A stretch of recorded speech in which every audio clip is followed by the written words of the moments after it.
Welcome to Two Steps, a podcast where we step back and let God step in. What's up, baby? Hey, You look so good. They done messed around and gave me the mic. Yeah, they done messed around and gave me the mic. Yeah. Y'all, this is our first podcast and we don't know how to act. Okay. Now, this is long drawn out now. God gave this idea to us about how many months ago? I think like the beginning of the year. Like January of last year, 2023. It's been a minute. It's a new year. How you feeling? I feel good, Stank. What's good?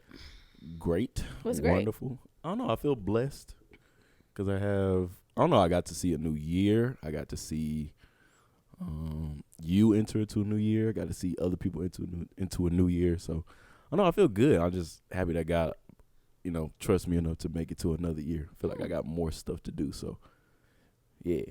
How you feel? I feel amazing. What's amazing? I knew this gonna say that. I just feel like this is the year of execution. I feel like last year we ended the year off with God just giving a lot of vision to us, whether it was individually or within our marriage. Oh, we got married! Cry to your mama, not me. Yeah, but I feel like God just gave us a lot of vision. And I think it's time to execute, y'all. We've been in the season of solitude for the last year, and now God is like, now go out into this world and do my works. And I can honestly say that's the scariest part. I thought like entering the season of solitude was, isolation was the scary part. Yeah. But this is the scariest because for a whole year, like y'all, I went from posting faithfully on Instagram because of my brand and what I thought I needed to do. And God was like, baby, that doesn't define you. What I have for you will be for you. But now I need you to leave all of that behind and come work for me. Work for me. Not only work for me, but spend a whole year with me without anybody knowing what's going on. And that's where we've been at. So if you've ever seen our YouTube channel, welcome to the transition, because this is where we are and this is where God has called us to be. So I'm excited to see what this does. Honestly, y'all, we are just being obedient. We don't know what this podcast was going to be we don't about. know what's going to we don't know what it's going to turn into. We're just, like we said, we're just allowing God to step in. Because I think, like, even before we had a decision to even start the podcast, we was like, we got to do something. That was one of the things that we struggled with, too, is, like, we didn't know where our channel was going to go. We just kept trying different things. And things that we saw. Yeah, like, see that work for everybody else. And then it's like, I'm talking about, look, like, we did all of Vlogmas and stuff like that. Y'all, that was so tiring for both of us, but it was tiring for me. For sure. Because I had to shoot, edit, and then still enjoy, like, everything. The time. And we went on a trip, y'all. My birthday is in December, so we went to Colorado and wanted to do, I had a whole itinerary for my birthday. So, of course, we had to participate in all of that stuff. Then get home probably around 11, 12 o'clock, and he's editing everything from that same day to post the next day. So, I know it was overwhelming, but that's one thing that I love about God. He will let you do whatever you feel. He will never intercede. Like, whatever you feel like you want to do in that season, even when he's telling you not to, he going to let you do it. And he going to let you bump your head. And then it's like, it's okay, baby. I got you. He not going to hold it against you. It's going to be like, now let's try this. And if you still want to be disobedient, it's like, baby, you got it. Well, whenever you're ready. He will intercede, but he won't interject. Like, he'll intercede into your, like, he'll come in where you are, but he will never interject into the decision that you already made. Right. He'll just work with what you decided to do. Right. Like, wherever you are and with the decision that you made, he's still gonna work in that. But it's like, you made that decision. Like, you still gotta go through before I even interject. Right. I think the funniest part is, like, God loves us so much that, like, obviously he knows the decisions that we're making before we make them. But he loves us so much that we will make a wrong decision and he will still, like, make that into something great. Yeah. So I feel like the best thing is, like, when you're called by God to do something specific and you really want to experience the joy, the ultimate joy that God has for you, being able to say, you know what, God, this is the life that you've given me to manage over, but what have you called me to do? Like, what did you create me for? And when I sat back and asked that question, it was like everything just started falling into place. And I think the hardest prayer that I ever had to pray, and I tell this to people all the time, was, Lord, please allow your will to become the desires of my heart. Do you know how hard that is to pray that prayer? Because it's just like, in my mind, I wanted to do all of this stuff, and I felt every time I was getting close to what I wanted, it'll be a constant step back. Yeah. Oh. It'll be a constant step back. Sorry, y'all. It'll be a constant step back, and it's like, I feel like I'm doing everything right. I work so hard. I do everything. I put my all into it. And God is just like, when are you going to realize that I'm saving you for something else, but I'm protecting you from what you keep trying to chase after? Right. And, you know, this last year, I honestly haven't experienced a better year so far than to just be able to say, I don't know what God has for me, but I trust him so much that I'm willing to literally walk by faith. Because it's easy to say that and still try to adjust your own walk as you go. It's just like, well, God, I kind of want to do this a little bit and still do it. But to truly walk by faith, like, what's the movie called? Where they was with the blind, what? What's the movie called? They blind? Bird Box. Oh, like, and yeah. Now I think of like the spiritual view of that. It's just like walking by faith. It's literally putting on a blindfold. Ooh, that is good, because you know how, like, when you really think about that movie, they're literally walking by faith in that movie. And then it's like understanding that faith is something that you feel in your spirit, but it's also reassured by the things that you see. But until you open up your eyes to see from that perspective, right, you don't understand. And so we'll continue to pray those things. We're like, God, just tell me what you want. And he's like, I'm literally telling you every single day throughout either people that you're interacting with or the things that you're doing. I'm telling you, I'm directing you through that. So even when you don't hear my voice, I'm still sending you signals on what to do.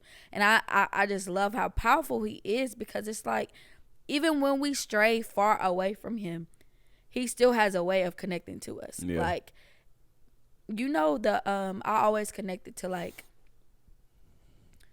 you know how, like, when people are on like a boat or like flying a plane, like, even flying a plane, let's do flying a plane, even with them being nowhere near the airport, people can still contact them while they're in the air. They could be thousands of miles away and they can still contact them in the case of an emergency. Right. And it's just like, God is literally like, no matter how far you go, you're still anchored in me, because I created you in my image, that whenever you need me, whenever you decide, look, I can't do this alone, I'm literally right there already. Like, that's the best feeling ever.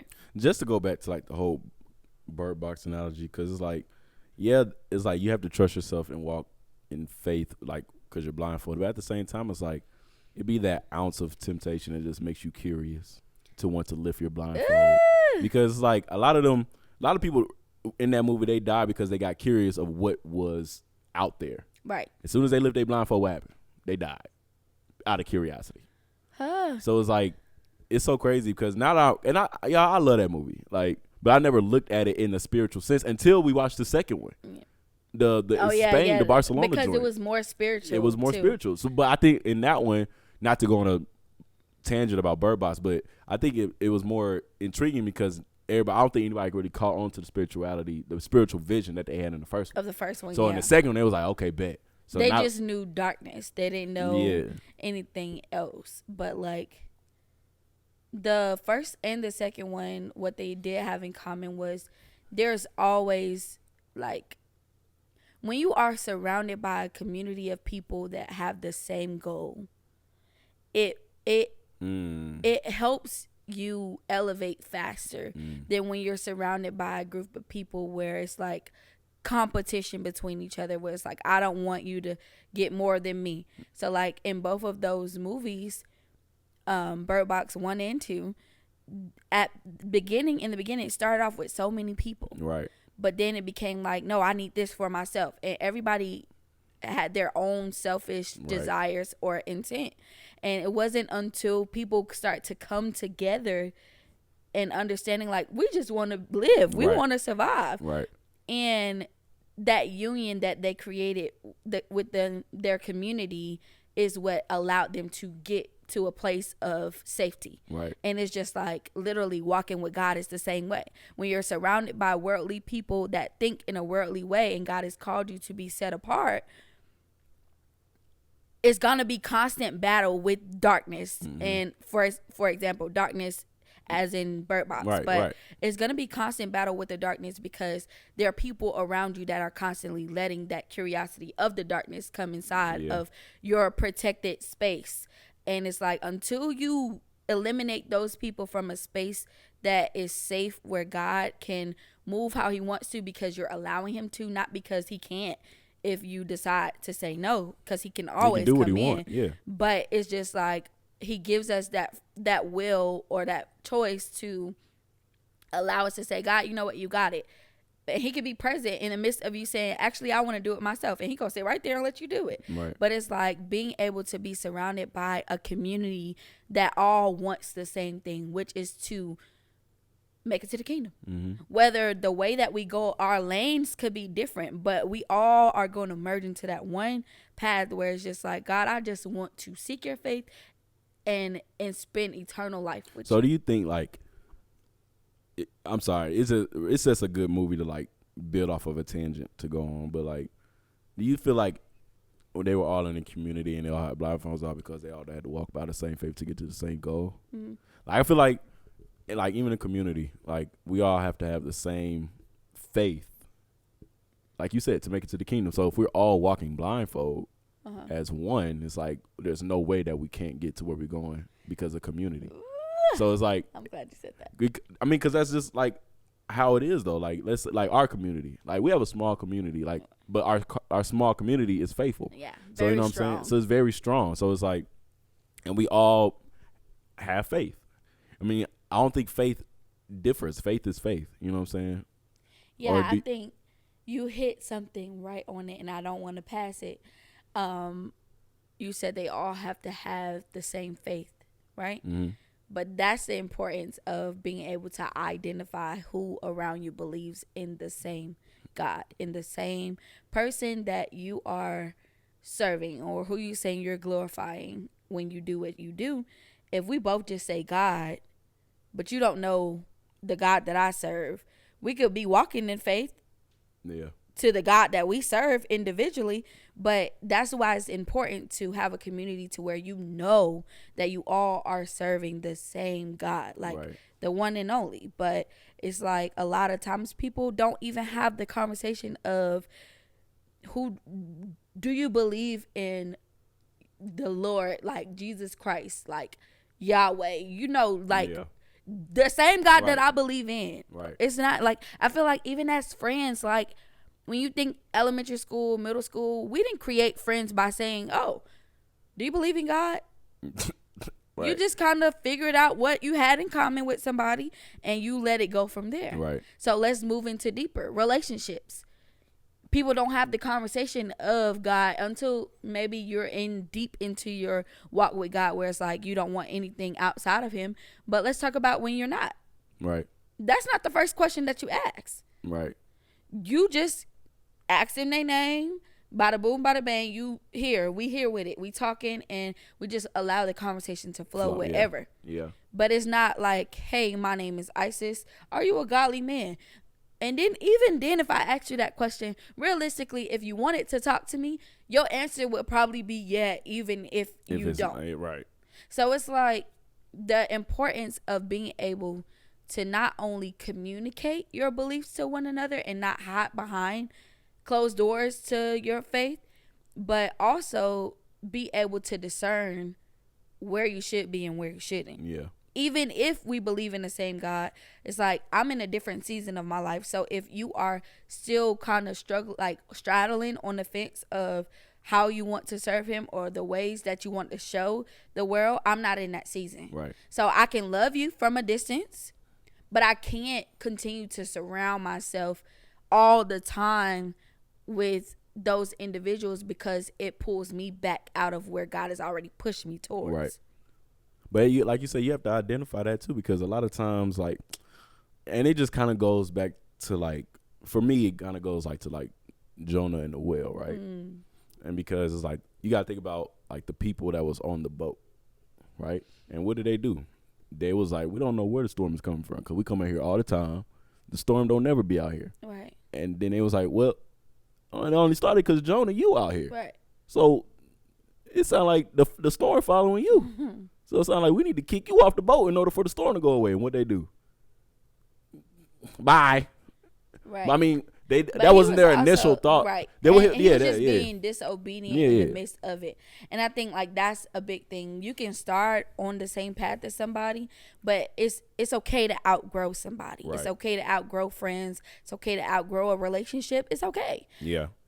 And I think like society makes us feel like history is the reason why you should stay with somebody, whether it be platonic or whether it be in a relationship. Right. It's just like, well, I've known them forever. They've seen me through all of these different periods of my life, and that's okay.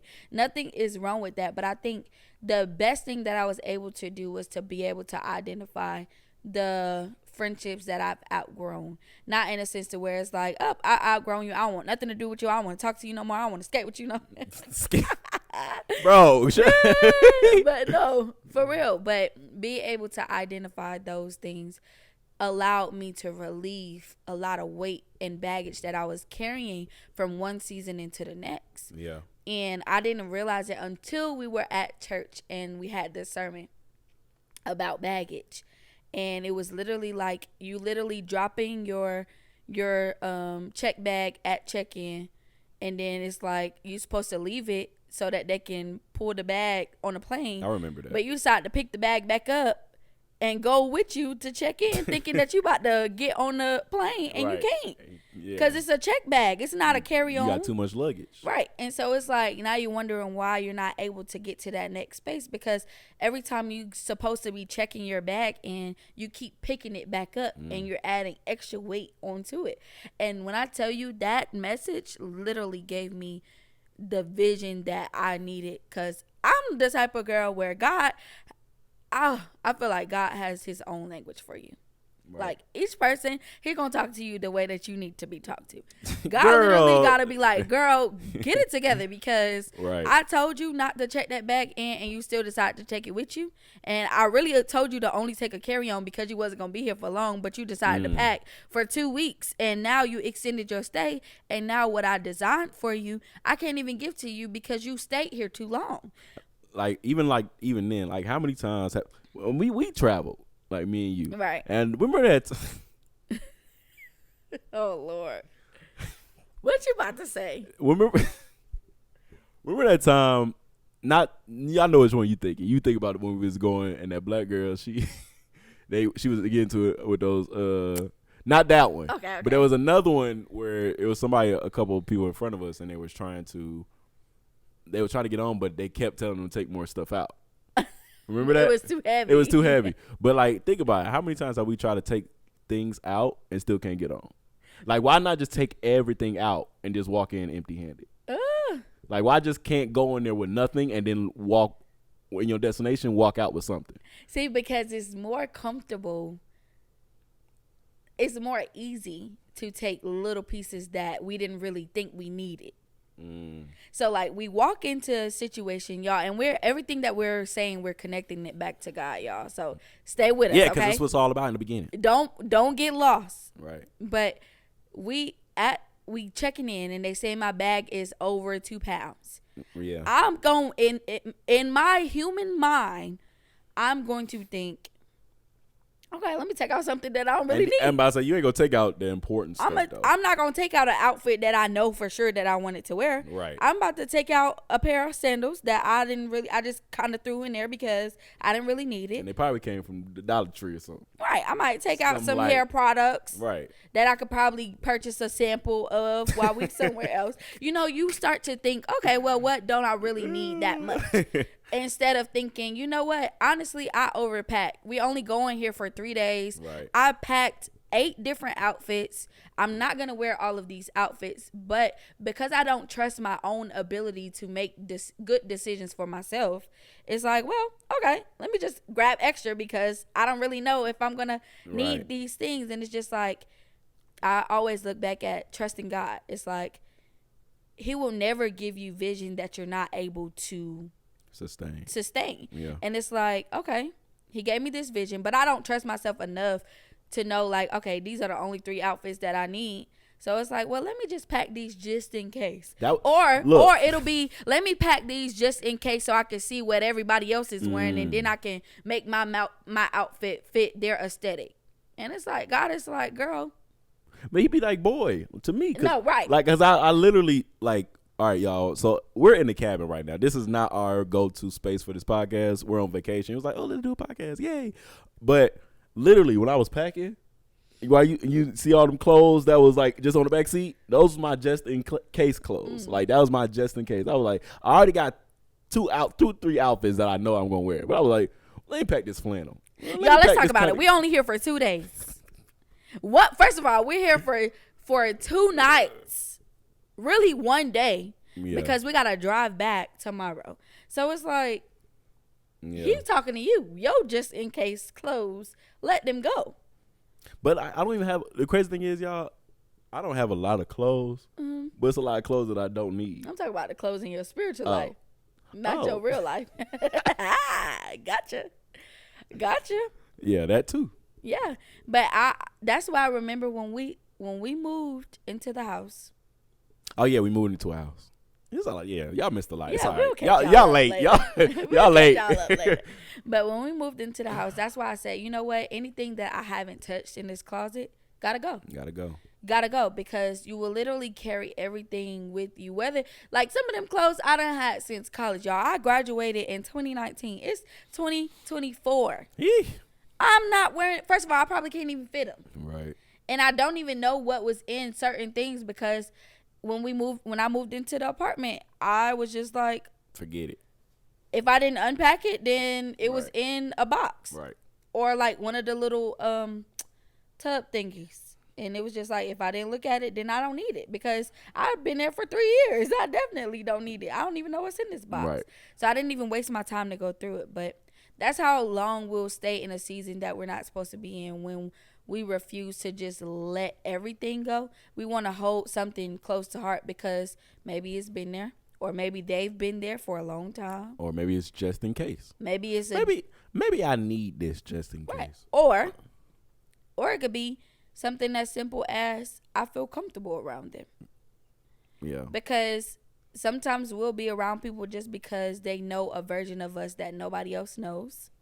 And we don't really want anybody else to get to know all of the stuff that this person knows, because they're still here. So we are afraid of introducing who we truly are to new people because of the fear of judgment. And that's what the enemy does. He will literally put you in a space to where it's like, nobody's going to like you.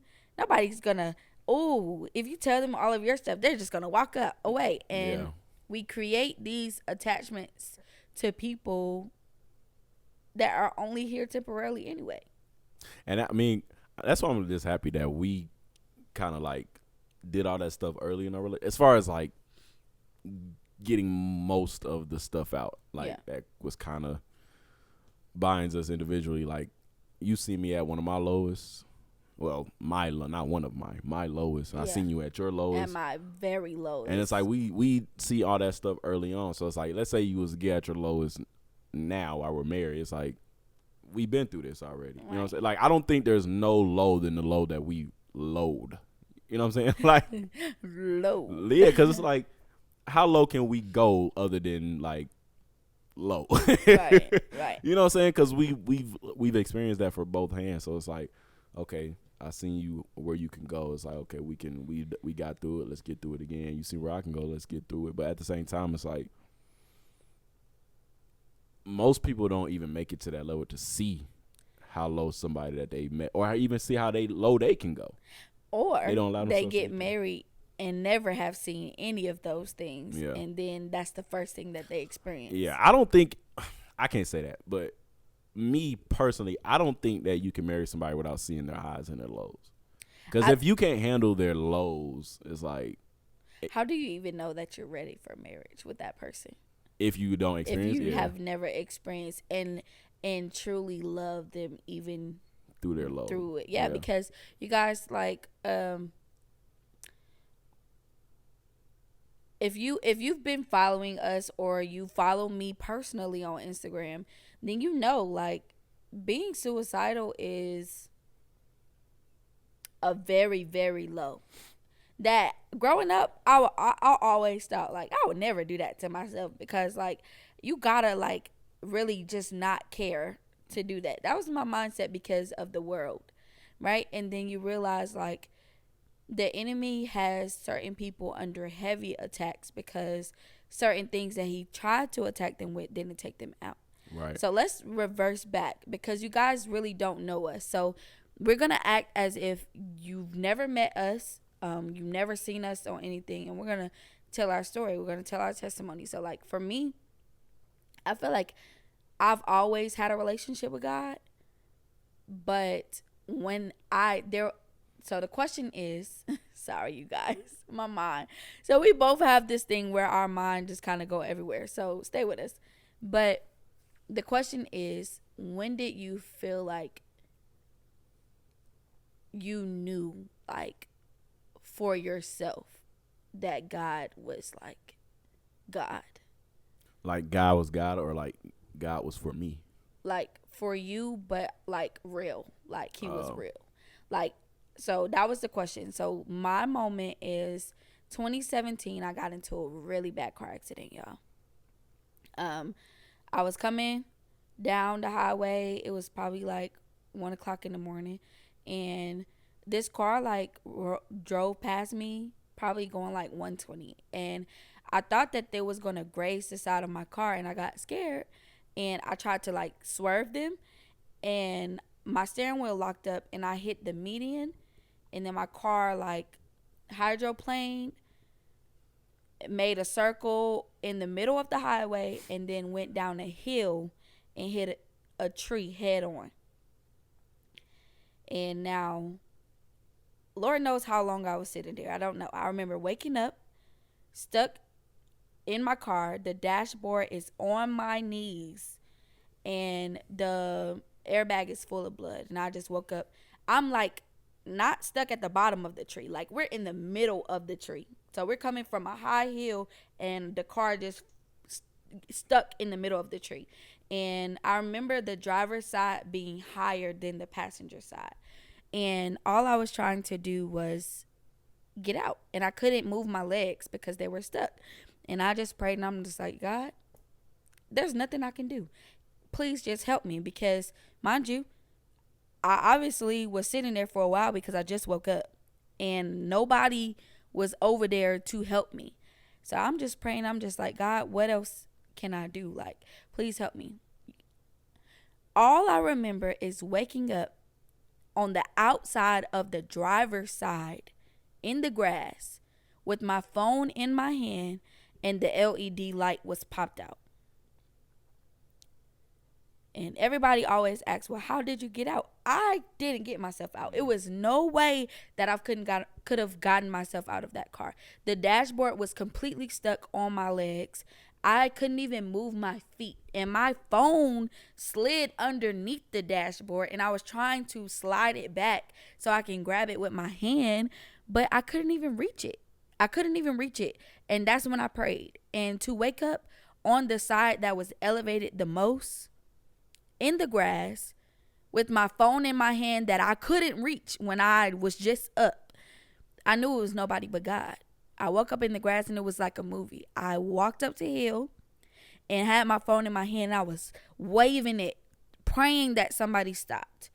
This truck, this 18-wheeler truck drove past me, and I'm just like, like nobody's gonna stop. He ended up driving a little bit. You know, like when you're riding on a highway, you're going so fast that you don't really see things until you already pass it. So he pulled over to the side and started walking back towards me. He was like, "Are you okay? Are you okay?" And I was like, I just was in a car accident. And he looked down in the ditch where my car was and was like, "Oh my goodness, you can't even see that from the road." Wow. My car was like forest green. So imagine being on a dark highway. Oh, it was night? Yeah, it was like 1 o'clock in the morning. Wow. Like 1 o'clock on a dark highway. The highway is up here. The ditch is all the way down there. My car is in the trees that are also forest green.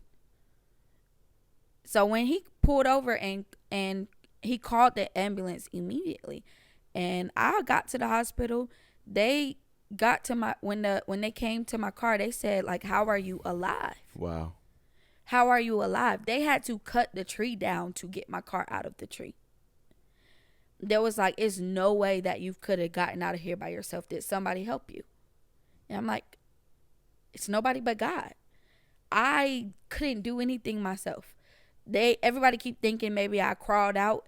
Even if I did try, the driver's door was stuck to my side and the dashboard was stuck to my legs. I couldn't move anything but my arms.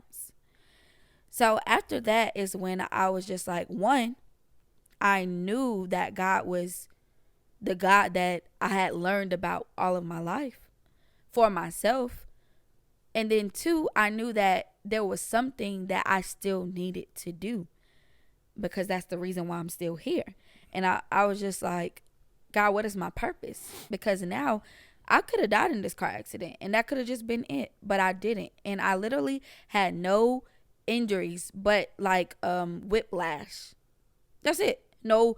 And I had a scar on my chest from my car accident. Yeah. From the seatbelt. Yeah. Nothing else. Wow. That's crazy. I'm just so happy that you made it out of there, because we would not be here today. That's part one. Yeah, I mean, yeah. If you want to go into part two, or you just want to leave it at part one? I'm saying let's fast forward. Okay. So part two, 2019, 2 years after. I'm on the way home, about to go to a dance. God, you are funny.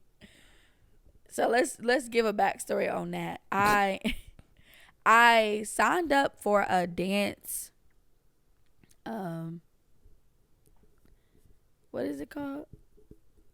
Company. A dance company that is company that will elevate you into the dance industry. Y'all, we laughing because I was a part of this too way before she was. Yeah, and it's just crazy. But anyway, that was presented as a way to be elevated into the industry. Yeah. But let's say this. Let's make this clear. No human being can elevate you in life. So to even have that mindset of, I'm going to pay every month for these people to get me where I want to be in the industry. And God is like, okay, I'm going to let you spend your money too. And you're going to go broke trying to do it. But just to give context, this is before we really got into this mindset of like God being end all be all. Like before this, we was aspiring professional dancers and background dancers and in the secular world. So at the same time, and we thinking that we using our gift. We ain't using none. We was using Our it, but not for God. being used. It was being used. But not by us. And so I'm headed there, y'all. I leave work at 3 o'clock because, you know, I got to take all of my stuff, got my headshots, they made a wig and everything, because this is how the industry works. They want to change and mold you into the image that is presentable for money. But God is like, I created you in my image. So who is the world to tell you that how you look is not enough? And here I am making my wig because I'm supposed to have a hair that's going to be bookable. It's crazy. Bookable hair. But anyway, I'm headed home, literally 5 minutes up the street from the house. I'm coming around a steep curb and I doze off. the back of my car. Now it's 3:00 in the afternoon, y'all. It's 3:00 in the afternoon. It's not nighttime, not no nothing. 3:00 in the afternoon. So she can see. I can see clearly. I remember every street that I turned down, what street I was on when I turned. I literally just dozed off. That's when you was going to NyKe house. Yes. Yeah. I was literally like 2 minutes away from her house. Yeah. I coming around the corner, y'all. It's no other car, no nothing. It's just me. Thank you, Jesus. I am coming around the curb. My back tire went over the curb. Now it's no railing, so there's a like a ditch right there. But that's not a bigger. That's a small ditch though. Small ditch compared to the one that I was just in. And I feel my car jerk, so I wake up, and when I fix it, the front tires go over it, and my car flip over twice and land on the roof. Immediately as I'm flipping, my head hitting the window to the steering wheel, from the window to the steering wheel, and my mind is immediately in a survival thing. It's just like, okay, when this car lands, whether it lands on the wheels or on the roof, I have to turn the car off, and if I cannot turn the car off, go straight to taking my seatbelt off and figuring out how to get out this car. Y'all, we land on the roof. No, she land on the roof. She by herself. I'm by myself. And the Holy Spirit, but it's so us. we. It's us. Right, it's us. right. But I land. The car lands on the roof, y'all, and I'm sitting there, and boom, cut the car off. Boom, take my seatbelt off, and there's like this little margin, like probably like this much of my window that is still able to be pulled through. Now, mind you, I'm on top of rocks. My car landed on top of rocks, and there's this little bitty margin that I can try to get through. Everything else is smushed. If you've ever seen a car be like impounded where they smush the cars, that's literally how my car So you looked. weren't able to like kick the windshield or nothing like that? No, the windshield was busted open, but the car was literally smashed so there's no way to where it was no way to go through. Yeah. And I'm upside down. So, if I went through the windshield, I'm still it's going to be between the rocks and the right. the front of the car. Right. So the window is all I have. Now, as I'm pulling myself out, this man comes down there and he's like, you need help. And I'm like, please. So I'm why is he asking? Like, because I was already halfway through.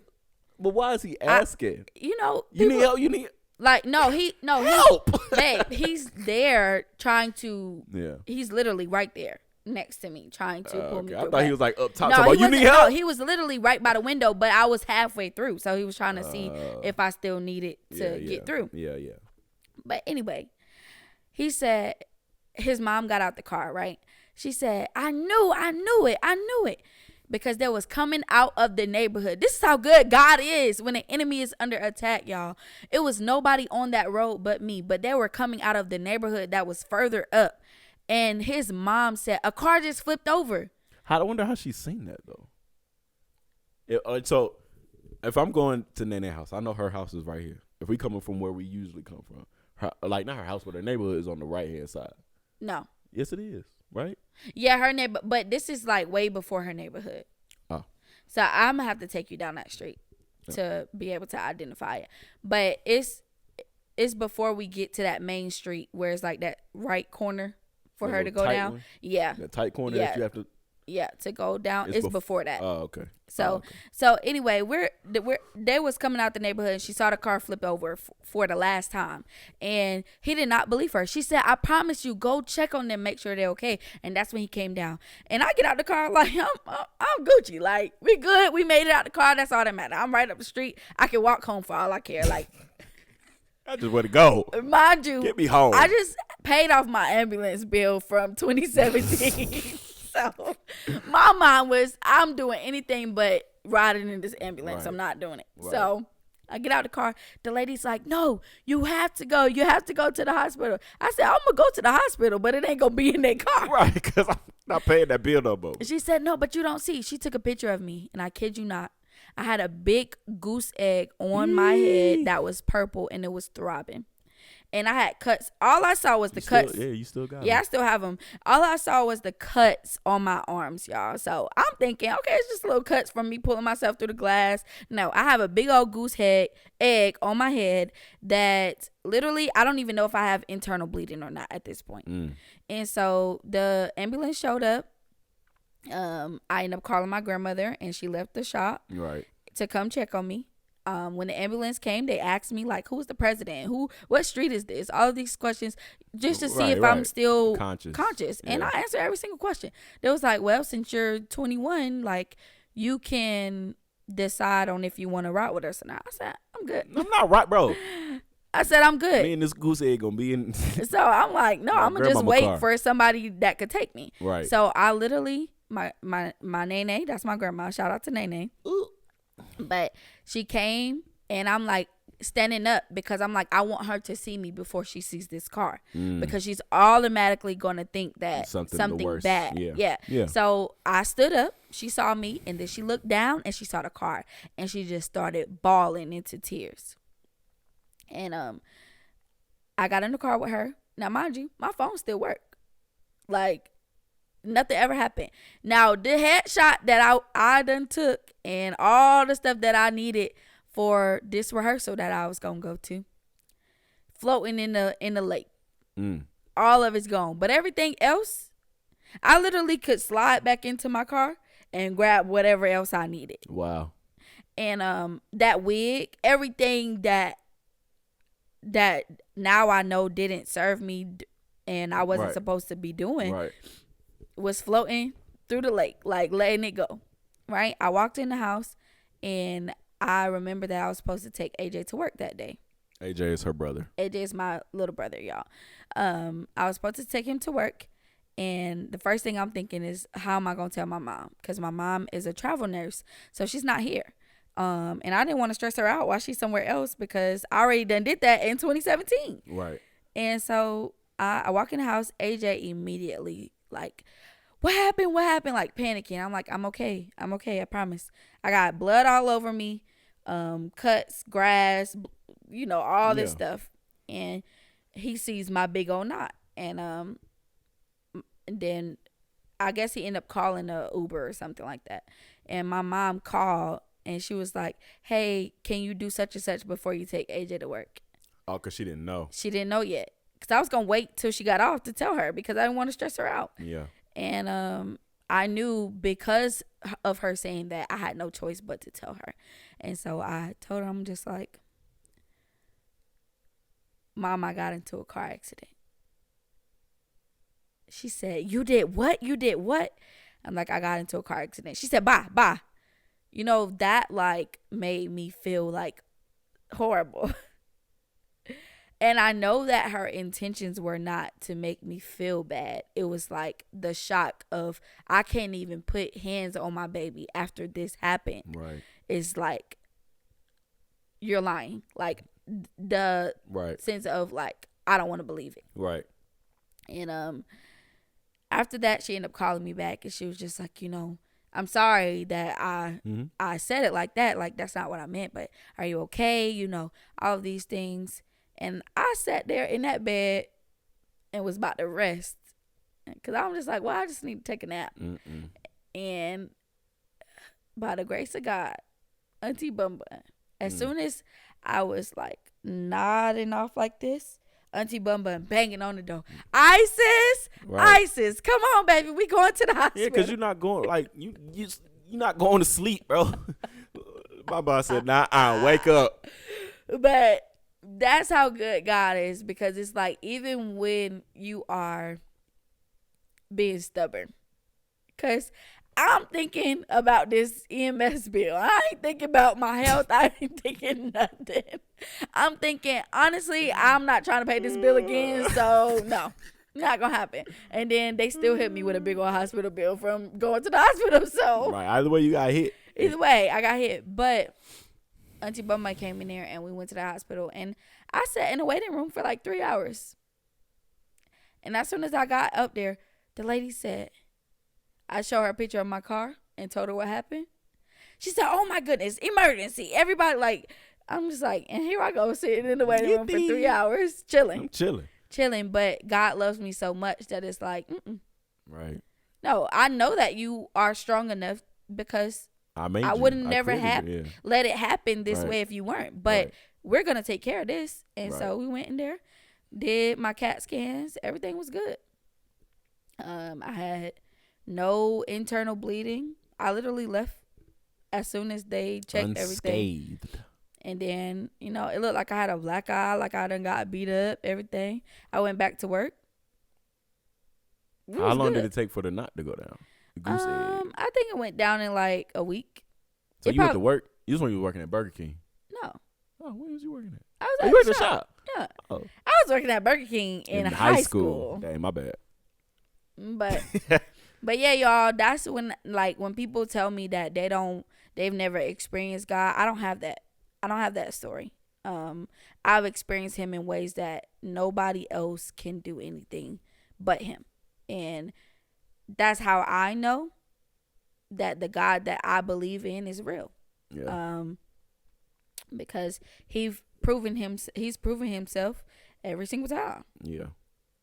So what about you? I don't think I have anything as like, of course it's not gonna be like that, but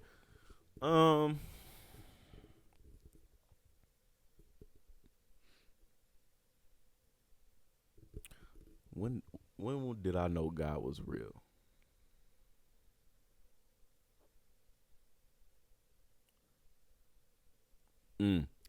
Okay. Yeah. What?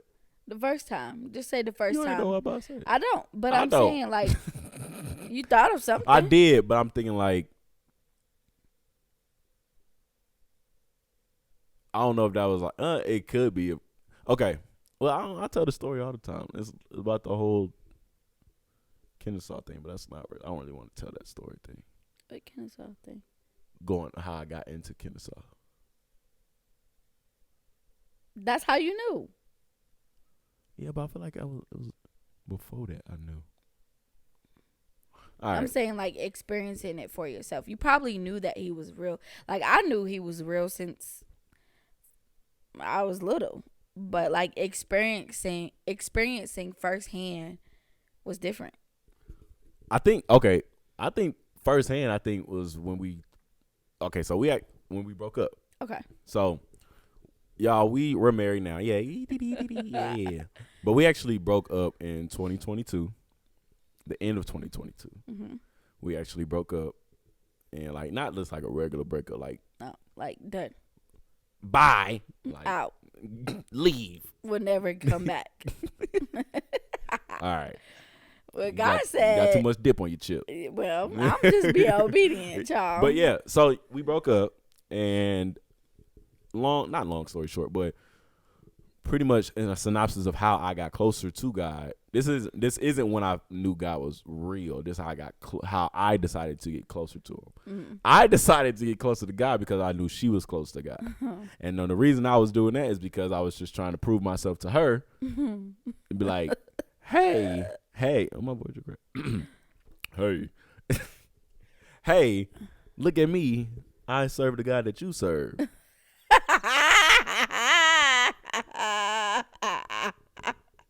Come back. Let's get back together. And I'm like, boy. Yeah. Anyway, so, next. but God is funny because God was like, All okay, right, you seeking, you shall you find. seek and you shall find. Like, because like she said, I always knew God was real, but I've never had an experience, like a conscious experience of God. Mm. Like I knew He was real. Like everybody know I'm very spiritual in my family, but I never had an experience out like everything I have was based off of faith. Mm. Like I believe God is real, but I have nothing to go back on there and be like, God is real. You know what I'm saying? I just believe that He was real. Mm-hmm. But I mean, well, you do, but I do, not but like not an experience where it's like, okay, let me tell a story because it'll make sense. Okay. So, boom, bada bing. I was trying to get close to her, read my Bible, make sure she's seen it, yada yada yada. Boom. But God, in the midst of me doing that, I actually found God. What?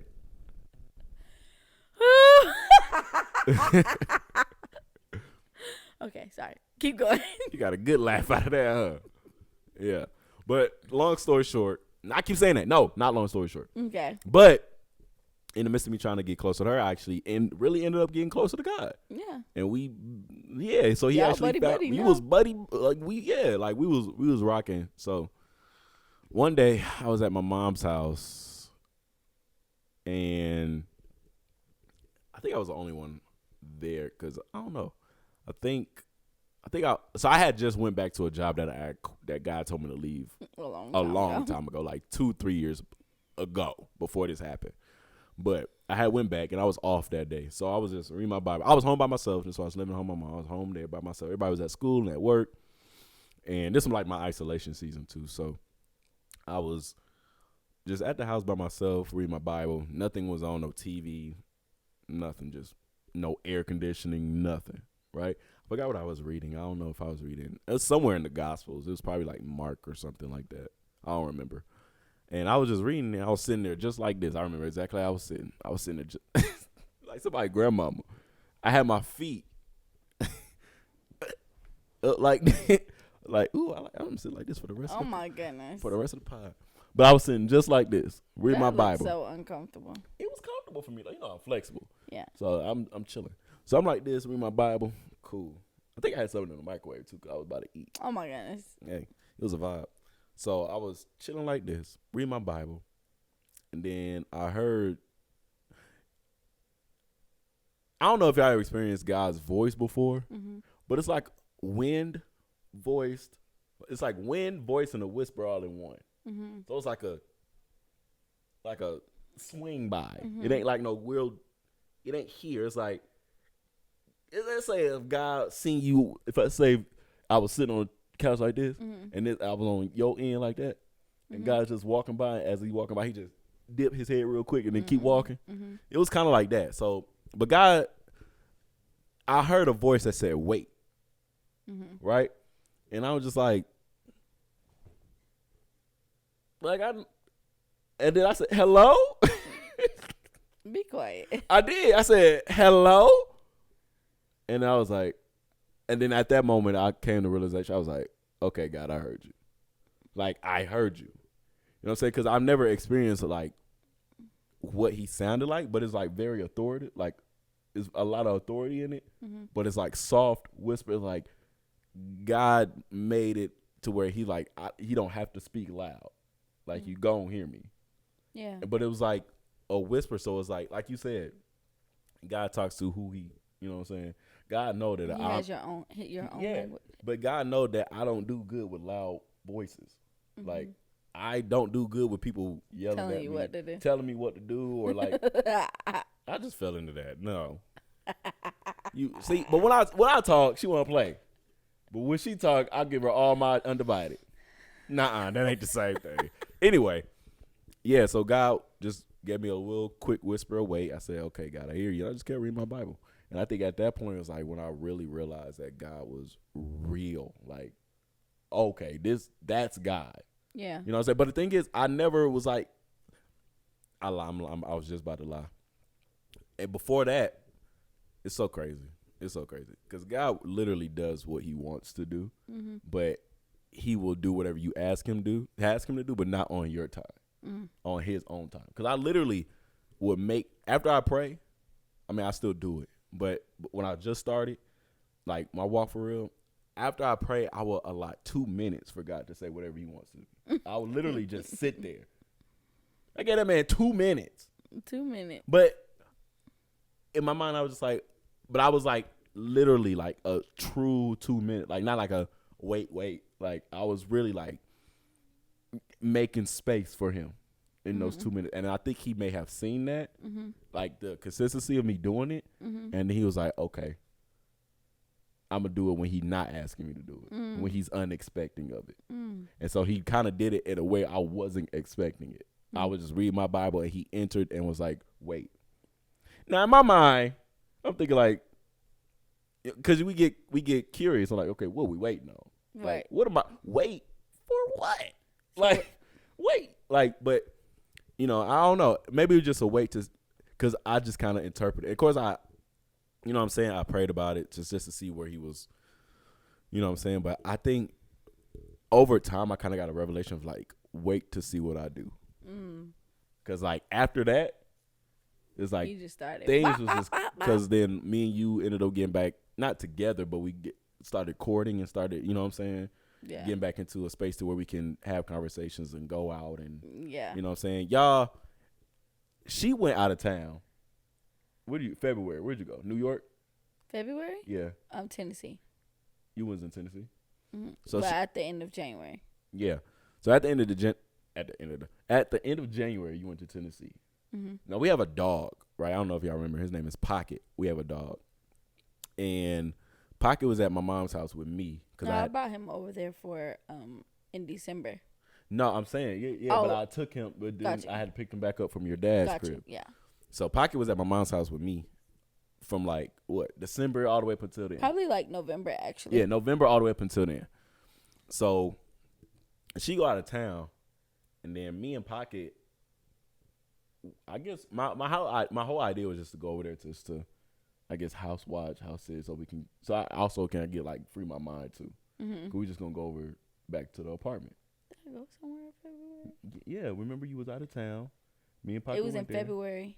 Yeah, I wasn't in Tennessee. I was in Tennessee in January. you was somewhere in I think February. I think you was in New York. No, you went to New York in the summer. in July. You was somewhere out of town. It was with Adri somewhere, so I don't remember where. Texas. Houston. Yeah, you were in Houston. That's where it was. So she was in Houston in February, and me and Pocket was on our way to, you know what I'm saying, the apartment that you lived in. Right. We was going back there just to house sit because you weren't going that long. Right, and Pocket is used to the house. Right. I mean, he's used to his mom's house too, but the apartment was his comfortable place because that's where he grew up. Right. So we was on our way there. Well, we got there. We were there, right? And then one day, I was like, well, I'm just going to go out, do some street photography just to clear my mind, right? Because that's just what space that I always wanted to. I love photography, like street photography specifically, just because I like random moments. But I was like, but the crazy thing is, I was going to do that earlier in the day. And I was supposed to, like, I ain't gonna say I was supposed to, but I thought about it way earlier. I didn't go until like 4 or 5 o'clock. So I get down. We live in Georgia, so I went downtown to Atlanta, right? And I found parking, but I couldn't park there because it was like I had to pay for it. I should have just paid for the parking. I literally should just pay for the parking. So boom, I leave from there. I go down a little bit to a light, right? Now, the light is green on both sides, like going to and fro, right? So it's green on my side and green on their side, but there's no arrow. And I could turn left. And that's where I had to go. So I was turning left, but it was green. I wait about 2 to 4 seconds for a car to come. No car came. So you know how you drive and do that little peek, like you can see for real? Like, see, because there was a car in front of me. And it's like, it kind of blocks this. So it's like I can't really tell further back if a car is coming. I can just see what's in front of me and see if a car enters. No car enters, so I go. Lo and behold, a car comes and it hits my car. Smash. I'm talking about smash. I'm talking about like it's T-bone. really total for real. Like it's crazy. So I'm not gonna tell y'all I have to have that. Y'all know how car accidents work. But I was without a car, and I was back at your house all the way up until we just moved. So it's just funny how God will make things work when you start following him and actually not just following him, but really submit to him and like just allow him to move for real. Like, way, because that goes back to what I was saying. Like, God will make a way out of the situation that you created. Right. Because we create the situations. God would just find us in that situation. Right. It's funny because to add on to his story, I feel like I just keep getting closer to you because I was over there. Yeah, you want to be next to me, babe? Hi, Stink. Hey, baby.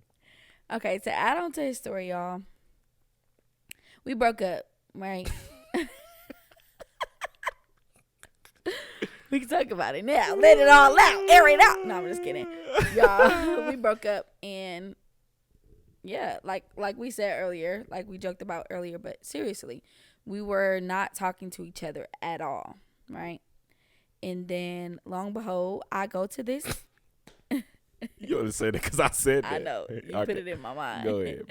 I go to this event, and he's performing at the event. Now, mind you, Oh yeah, I don't even know if he's performing there because I done blocked him on every social media. I can't see nothing that he doing. I don't want to know. We don't need to talk. It ain't nothing like, you know how you trying to heal from a relationship. Right.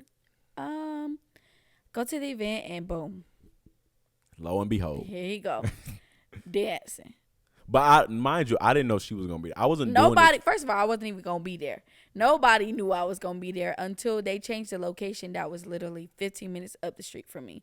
So I was like, they was like, well, you might as well come.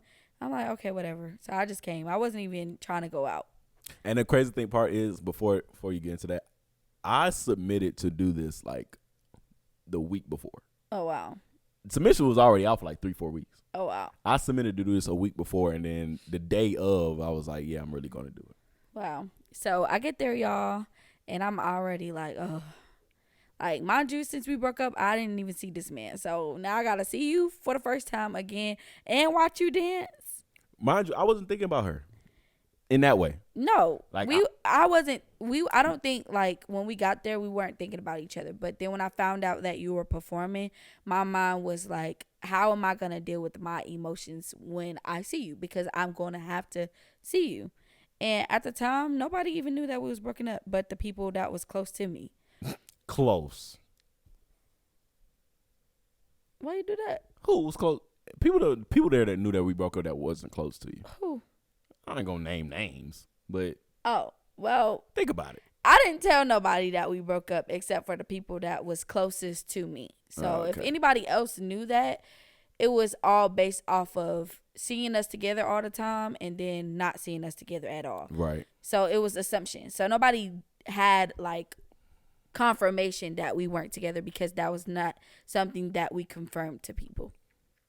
However, love saying he that. performed. Yeah, he performed, and the piece was amazing. It was truly amazing. Oh, it was. thank you, babe. Yeah, you're welcome. Pre-nature. And I'm one to give credit where it's due, you know. But this wasn't one of those pieces. This piece was, he did "Cycles" by Jonathan McReynolds, and that piece hit me spiritually. And God was just like, yeah. After he performed, I remember him walking out the door, and God was just like, go talk to him.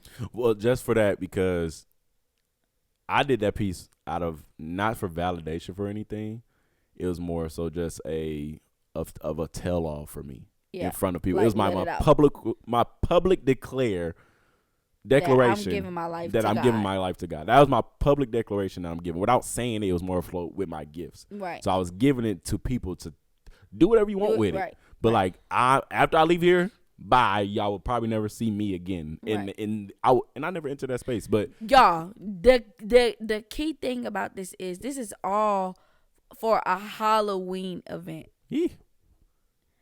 And in a place where everybody is doing Halloween themed choreography pieces, he used that space and that platform to do something to show the world that he was giving his life to God.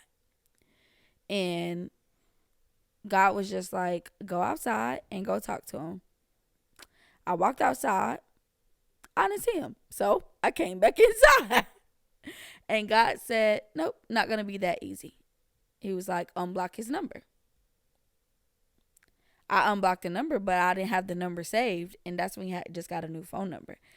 So I didn't even know the phone number. You didn't have it anyway, the new one. No, I had the new phone number because you texted me off of it. Oh. But I blocked that phone number. Oh. And when I unblocked it, I never saved the number. So, you know, when you unblock stuff, they just disappear. And I was like, oh, well, can't contact them. And God said, no, you're going to find a way to contact them. So I went on freaking Facebook, y'all. I don't even get on Facebook like that. But I got on Facebook and I DM'd him. And I was just like, hey, I just wanted you to know that was a beautiful piece, such and such, such and such. And then he was like, it would feel so much better if you came outside and said that to my face. I'll tell you, a little part of me died inside. And that was pride. Pride died inside because God had to remove that from me to be able to walk in obedience. And I walked outside, and then he was in the car, and I walked towards his car, and he got out the car, and we started talking. And in my mind still, this is just a place for me to close out this chapter of my life. Right. And I'm just like, well, we talking, and he just, we were basically just talking to each other about everything about the relationship and how moving forward, it's probably best that we don't communicate with each other or blah, blah, blah. And he told me that God told him, if you love her, let her go. Like the night before that, y'all, not even the night before that, a week before, it was like a few days. I think, what did I see? I seen you somewhere. He was doing something. No. Oh, you saw me doing something. Yeah, not yet. You was on the stage. You was performing. It might have been the Yin Yang Twins joint. Oh, probably. The Yin Yang Twins joint.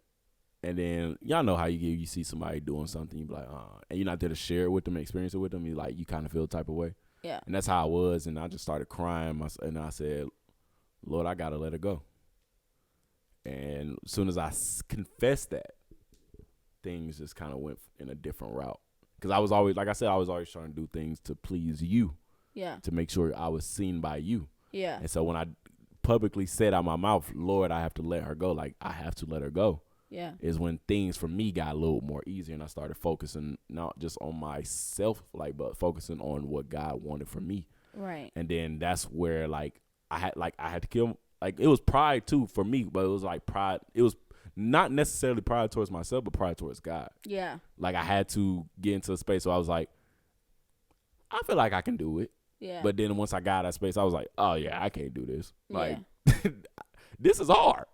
You know what I'm saying? Yeah. So when I actually said that, and it was like, I had to let her go, it's like, then that's when the whole idea for the Halloween joint came. And then you so happen to be there, and then all this, you know what I'm saying? All of this happened. And it's just like, even when we was talking, like, we were just having a conversation. It was just more like a mutual conversation. It wasn't more than anything just like, hey, how you doing? It was like, right, not like trying to get back together. Yeah. And so when he said that, I'm thinking in my mind, like, yes, cool, we could close this chapter out. No bad blood. Like, just let it go. God had other plans. So I went home. I'm good, feeling like released, and I go to sleep, and I have a dream. It was that same night? Wow. I had a dream, and me and NyKe were getting married. Wow. And I woke up so confused. And I was just like, God, look, I went to sleep thinking like, we done, we good, like no bad blood. And I'm waking up this morning, and God, like, my visions from God come through my dreams. It's always been that way since I was very little. I will be able to identify things before they even happen, or to be able to share knowledge with people that God sends me through dreams. So I know that that's how God communicated during that season of my life. Right. So when I had that dream, I immediately was like, what you trying to say? Because what are you trying to say? And me and God going back and forth, like, yeah. And it's more so me going back and forth with myself, but it's just like, God is like, I said what I said, and here I am. It's like, well, yesterday God said, nope, change the plans, like, and I'm literally like, okay, God, all right. So I think he reached out to me probably like a few weeks later and was like, hey, can we meet up to go out? Before you get into that, I had a dream too. Like, not about us getting married, mm-hmm. but it was more of a spiritual way. Uh-huh. But mine didn't happen that night. Mine happened between me saying I gotta let her go and I performed. Uh-huh. So my dream was like I was on my deathbed. Oh, okay. I was right? trying to. My dream was on my deathbed. Like, if you're spiritual, it goes down to spirit being spiritually dead. Mm-hmm. But I was like on a bed. Literally, my physical body was on the bed. Mm-hmm. And you were at the foot of the bed. And the only thing, and it was like dark, but I could see you. Like, you just me and you, but the surrounding, everything behind you was like pitch black. Mm-hmm. And only thing I could remember you. Like this is verbatim what you said. You said I died for you. Mm. I like at the time I was like, what? And in my head, I'm thinking like, I hope you ain't commit suicide. Like, you know what I'm saying? Like that's where my mind went. Mm-hmm. Even when I woke up, I was like, I hope she didn't like kill herself Mm-hmm. or like anything crazy like that happen. Yeah, because in the midst of that, I was suicidal too, like during that time. But it's like, so I was like, and it was this dream came after that. So I was like, I hope she didn't do this. Like, you know what I'm saying? And I'm like, I hope I'm not dead right now. Like, I hope I didn't like die in my sleep. You know what I'm saying? Mm-hmm. And like we met each other there. You know what I'm saying? Mm-hmm. But I don't know. I woke up and I was like, what the heck? So I took time to actually understand what that means. And for me, it was just like I was on my spiritual deathbed. It's like we died of our flesh so that we can become one. Like our fleshly desires died Mm-hmm. as individuals for that. And then you had the fact that you had a dream of us getting married. I didn't have that dream. Mm. So it's like I had one part of the dream and you had the next. Yeah, I feel like in our relationship, God always gave me revelation of what was coming next, but wouldn't give it to you. Right. Because I wait, like take step by step. I'll run with it. And he's like, okay, well, boom, God said do this, and we're gonna do this today. And it's Right. just like I'm just That's how much faith I got. and honestly, there's nothing wrong with having that faith, but I do understand now that God will give like steps ahead to people that are willing to enjoy the process. Right. And he will only give one step at a time for somebody that is waiting to get to that finish line. Right. And with our relationship, that's the difference between us two in our relationship. But I think back to God revealing everything to me. So when we went out, you know, we just kind of talked about everything that had happened, and it was just this Where did piece. we go? We went to. Where did we go? I don't remember where we went. No, we didn't go there. Oh, we did go somewhere, but that wasn't. That was after you had shot that visual. We went to like Checkers and I took you home. But Oh yeah, but that was later.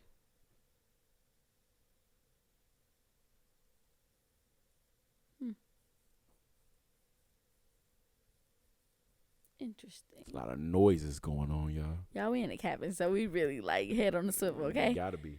But in long story short, we ended up like, you know, hanging out and just kind of talking through everything. But there was this big sense of like relief because forgiveness had taken place and understanding more than just our relationship, the importance of forgiveness. And throughout that time, God was really using. Stop playing footsies with me. God was really using what we had experienced as an example for the people around us, because to the public eye it was like, oh well, they don't need to get back together because such and such. But because of our individual individual obedience to God, and understanding that everybody doesn't know what God has for you. Right. Only God knows that. So being able to make the decision based off of what God has revealed to you outside of what you hear everybody else saying is very difficult, but we did that. And so when we did it, the beauty in obedience really played a role. Like everybody that we were friends with that knew what happened when we broke up was just as supportive when we got back together, and if not even more. But that also helped us decide who can be there and who not. Right. When it came to the wedding one, we knew that this was such a sacred place where it didn't matter if it was only just me and NyKe. It was more so us giving our lives over to God to do things the right way. Right. So when we really only wanted like 25 people originally. That's like And that's everybody in my family, so that definitely wasn't enough. Yeah. Well, not even that. We just wanted our parents, our siblings, just those things, and that kind of equaled out to be about 30 something people. Right. But then we end up finding a package that was for 80 people. That was more than, I mean, that was the same amount as the other packages that we were looking at that were cheap. Yeah. And it's so funny how God works, because in January of 2023, before me and NyKe got back together, God was just like, what kind of wedding do you want, Isis? Wow. And I'm sitting here like, I'll never forget, y'all. January 4th, I wrote in my notes, literally down the color of the wedding that I wanted, what season I wanted to have it in, and he was just what cost I wanted it to be under. Writing those details out. So fast forward to May, to us getting engaged, I was telling everybody that I will have the date before we leave Panama. And I was like, when she came up with the date, because we got married in 6 months. Yeah. So, and I was like, I think you had the date literally the next day. Yeah, the next day. And I was like, how did you come up with the day already? Yeah, like, because everybody was looking at us crazy when we decided the date was going to be that same year, in November. And I literally was praying to God that night. And I was just like, when does this need to happen? And he was like, November 26th. And I looked at the calendar, and that was a Sunday after Thanksgiving. And I'm just like, how the heck are we supposed to do this? This is a holiday weekend. People, like, most of our friends are not from here. So most people normally leave to go out of town, just thinking about how we would get all of these people to come. And God was just like, it's perfect. And then I looked at my notes, because I was writing down different venues. And I looked at the date, and it said January 4th, 2023. And it said that I wanted a fall wedding, which I've always wanted to have a wedding in the fall. But it's just like, I gave you exactly what you wanted. You wanted a fall wedding, but I'm telling you that you can't go into the new year without being married. Wow. And so I was just like, well, babe, it's going to be on the 26th. He said, okay. And when I tell y'all, that was the best wedding that I've ever experienced. But obviously, because this is our only marriage, but even attending a wedding, like, it was full of love, joy. We just truly had a great day. Like, even like, it started raining when we were supposed to take our pictures outside. Yeah. That didn't like change anything. I was walking down the aisle, my music started messing up. That didn't take away any joy. I experienced some family things. That didn't take away any joy. And it was just the presence of God overpowered anything that the enemy could have thrown our way the day of the wedding or leading up to the wedding. Right. And honestly, you guys, this podcast is so funny because we didn't even know what we were going to talk about. We're just allowing God to just use us. But I think overall, this podcast was really about obedience. First, believing, trusting, and being obedient. Those are the three things that I feel like this podcast today was about. Yeah. One, believing in the God that you serve. And not just saying that you believe in him, but truly believing in him and that he's capable of doing everything that he said he is. 2, trusting in his will for your life and not your own. 3, being obedient in what he's telling you to do, even when you don't understand it. That's my wife, y'all. Yeah. Yeah. That's good, baby. Give me some. Yeah. I like it. That's a good segue to go eat. Yeah, y'all. Well, but that was out. good. No, I'm just kidding. But I definitely feel like this podcast is going to give a lot of revelation for us, but maybe somebody else out there. So hopefully, just to give you a quick synopsis, we was trying to come up with the name for the podcast for like a month. Not even. Maybe like 2 weeks. No. What you mean? Like a week? A month. Yeah. About a month. And we was like, I was procrastinating on like coming up with it. And then my mom bought us this podcast equipment for Christmas, and it was like, oh, we got to get on it. So I think. No, wait. Don't pass it. Mom prayed to God and asked her what to get us for Christmas. Asked him. I'm sorry, y'all. Mm-hmm. It's okay. Mom prayed to God and asked him what she needed to get us for Christmas. Right. Now, mind you, we talked about a podcast briefly. Her. I didn't talk to my mama. You know, me and my mama talk often. My mama, but anyway, we talked about a podcast briefly. No longer than a minute. Right. It was just like, yeah, we're thinking about starting a podcast. We feel like God is calling us to do it. We don't know why. We're just going to start it. Okay? Now, that was probably like 2 months prior to. And we still didn't start that podcast. And she said for Christmas, she prayed. And God was just like, boom. So she got us our mics. Yo, she got the mics. We got the little audio interface. And we have the headphones to go with it. That's all we needed. God was just like, we went and bought this light. Yeah, real he quick gave us what we needed to get everything started. And here we are, walking on faith. Don't know where we gonna know. We know where it's going on YouTube. We gonna chop it up, make it into clips for like social media. But whatever y'all do with it, whatever God do with it, whatever God is in the algorithm, we just gonna let him work and let him do what he do. We gonna. And honestly, it's not even about the masses. It's as long as it reaches one person and changes their life, that is more than enough. I think when we originally started doing YouTube, we were doing it with the wrong intentions. And now we're using the platform that God has given us, even when we were doing things for ourselves, and using that platform to create a safe place for us to be vulnerable with each other, but also to share the love that God has to you all as well. Yeah.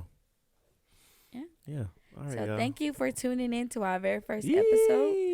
We are in the cabin, so just remember that this scenery will change. If you're watching on YouTube, if you're just listening to us, I hope my voice sounds so soothing. No, I'm just kidding. Baby, your voice do sound soothing. I hope that you got really good revelation from this, or just reassurance, or whatever you needed from this to continue your walk. God will meet you wherever you are, so don't feel like you have to dress yourself up for him. With that being said, guys, we love you. Love you. We pray that you all have an amazing day. If you are listening to this at the end of your day, we pray that God continues to protect you throughout the night, and continue your walk. And remember that all it takes is two steps. Love you guys. Bye. Peace.